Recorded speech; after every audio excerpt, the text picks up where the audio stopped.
প্রশ্ন করেছে বিভিন্ন জায়গায় নাকি মাইক বন্ধ করে দিচ্ছে। আমি একটা কথা বলবো, কারো রাইট নাই মাইক বন্ধ করার।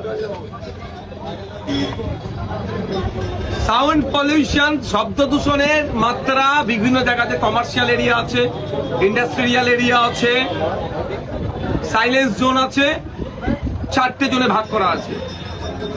কলকাতা হাইকোর্টের 65 ডেসিমেলের নিচে বাজানোর কথা বলা আছে। সুতরাং কোন জায়গায় কেউ যদি গিয়ে বলে মাইক বন্ধ করো ধর্মস্থানের, সে ভুল কথা বলছে, তাকে সঙ্গে সঙ্গে বলুন কোন আইনের পরিপ্রেক্ষিতে বলছে। হ্যাঁ, যদি বলে 65 ডেসিমেলের নিচে রাখো, ঠিক করা তুমি বলছো। সুতরাং আর একটা কথায় অহেতুক আতঙ্কিত হয়ে আমার ফোনে প্রচুর ফোন এসছে, অমুক গ্রামের নাকি মাইক নামিয়ে দিয়েছে, তমুক পাড়ার নামিয়ে দিয়েছে। আমি অনুরোধ করছি, এইটা আতঙ্ক ছড়ানো হচ্ছে। আপনি নিজে গিয়ে দেখুন তো সেই পাড়ায় মাইক নামিয়েছে কি নামাইনি। ওই গ্রামে আপনি জানতো, কার কথা শুনে আপনি ফোন করছেন আমাকে, কাউকে ফোন করতে আতঙ্কিত হবেন কেন? শোনেন, দেশ চলবে, রাজ্য চলবে কারো কথাই নয়, সংবিধানের কথাই, আইনের কথাই। আইন সেখানে বলা হচ্ছে কি 65 ডেসিবেলের নিচে। 65 ডেসিবেলের উপরে উঠলে সাউন্ড দূষণ হবে।